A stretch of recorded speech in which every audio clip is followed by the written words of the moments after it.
எல்லாரும் எப்படி இருக்கீங்க? நல்லா இருக்கீங்களா? வெக்கேஷனுக்காக ஊருக்கு போனதுனால கண்டினியூஸாக குக்கிங் வீடியோ போட முடியல. இனிமேல் கண்டினியூஸ்லி வீடியோ வரும், சப்போர்ட் பண்ணுங்கள். இன்றைக்கி வெஜிடபிள் குருமா சாதத்துக்கு, சப்பாத்திக்கு, இட்லி, தோசை எல்லாத்துக்கும் காம்பினேஷனாக இருக்கும். ஒரு முறை இதை ட்ரை பண்ணி பாருங்கள். என்னோடய ஸ்டைலில் செய்கிறேன். சில இன்க்ரீடியண்ட்லாம் நான் மிடில் சொல்லியிருப்பேன், ஸோ கடைசிலையும் சொல்லியிருப்பேன் சில டிப்ஸ்லாம். அதனால் ஃபுல் வீடியோ வாட்ச் பண்ணுங்கள், அப்போ தான் உங்களுக்கு புரியும்.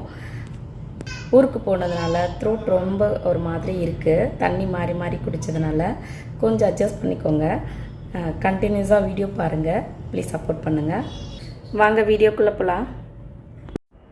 தாளிக்கிறதுக்கு எண்ணெய், ஒரு துண்டு பட்டை, ஒரு இலை, ஒரு கொஞ்சம் கடல் பாசி, 3 கிராம்பு, கொஞ்சம் சோம்பு, ஒரு ஏலக்காய்,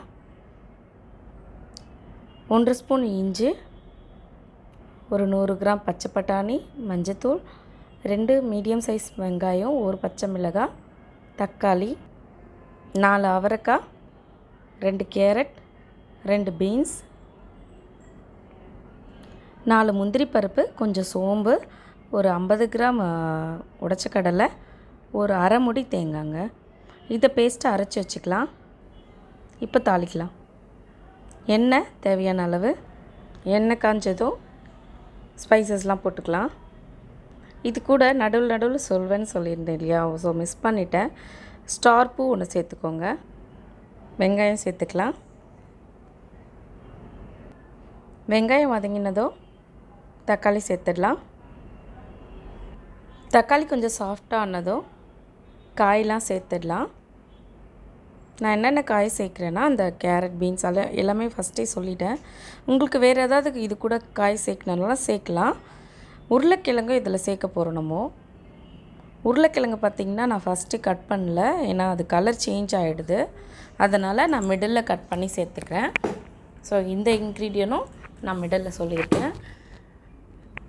கொஞ்சம் மஞ்சத்தூள் சேர்த்துக்கோங்க. இதோட கொஞ்சம் உப்பு சேர்த்துக்கோங்க. அப்போ தான் உங்களுக்கு காயில் எல்லாமே உப்பு இறங்கியிருக்கும், கொஞ்சம் டேஸ்ட்டாகவும் இருக்கும். நம்ம தனியாக சாப்பிடும்போது தனியாக தெரியாது. அதனால் உப்பு சேர்த்து கொஞ்சம் வதக்கிக்கணுங்க. இஞ்சி பூண்டு பேஸ்ட்டு இப்போவே சேர்த்துடலாம்.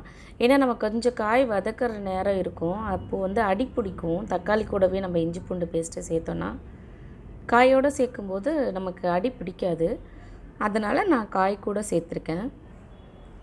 இப்போ பச்சை பட்டாணி சேர்த்துக்கலாம். 100 கிராம் பச்சை பட்டாணி ஹோல் நைட் ஊற வச்சுட்டு எடுத்து வச்சுட்டுருக்கேன், அது சேர்த்துடலாம்.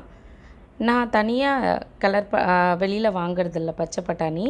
நம்ம ஆல்ரெடி ட்ரையாக ஊர்லேருந்தே வாங்கிட்டு வந்து வச்சுட்டு நமக்கு தேவைப்படுறதுக்கு முன்னாடி நாள் நைட்டு ஊற வச்சுட்டு யூஸ் பண்ணிக்கலாம். ஏன்னா இப்போ கடையில் வாங்குறது எல்லாமே கலரோடு தான் வருது, அது நல்லதில்லை குழந்தைங்களுக்கு. அதனால் குழந்தைங்க மட்டும் இல்லை, நமக்கும் நல்லது கிடையாது.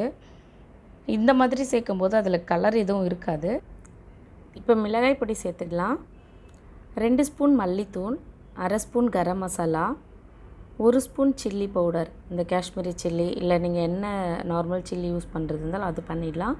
குழம்பு மிளகாய்த்தூள் 1. காரம் இதுக்கு பார்த்து சேர்த்துக்கோங்க, ஏன்னா நம்ம பச்சை மிளகாய் ஸ்பைசஸ்லாம் சேர்க்குறோம் இல்லையா, அதனால் காரம் கரெக்டாக இருக்கும். உங்களுக்கு தேவைன்னா எக்ஸ்ட்ரா கொஞ்சம் சில்லி பவுடர் சேர்த்துக்கலாம். இப்போ தேவையான அளவு தண்ணி ஊற்றிக்கோங்க. நான் 1.5 லிட்டர் தண்ணி சேர்க்குறேன். உங்களுக்கு எவ்வளோ குழம்பு தேவையோ அதுக்கேற்ற மாதிரி சேர்த்துக்கோங்க. இப்போ மூடி போட்டு குழம்ப மூடிடுங்க. நல்லா கொதிக்கிட்டோம். கொதிச்சதுக்கப்புறம் நம்ம அந்த மசாலா, தேங்காய் விழுது, உடைச்ச கடலை, முந்திரி பருப்பு, சோம்பு இதெல்லாம் சேர்த்து அரைச்சிருக்கோம் இல்லையா, அதை சேர்த்துடலாம். ஒரு கொதி வந்ததும் கொத்தமல்லி தூவி இறக்கிடலாம். பாருங்கள், சுவையான குருமா ரெடி.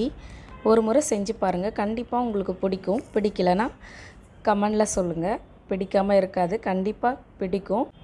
பிடிச்சிருந்தா உங்கள் ஃப்ரெண்ட்ஸ்க்கு ஷேர் பண்ணுங்கள், லைக் பண்ணுங்கள். அடுத்த நோட்டிஃபிகேஷன் உங்களுக்கு வரணுன்னா ப்ளீஸ் சப்ஸ்கிரைப் பண்ணிவிட்டு பாருங்கள். தேங்க்யூங்க, பாய்.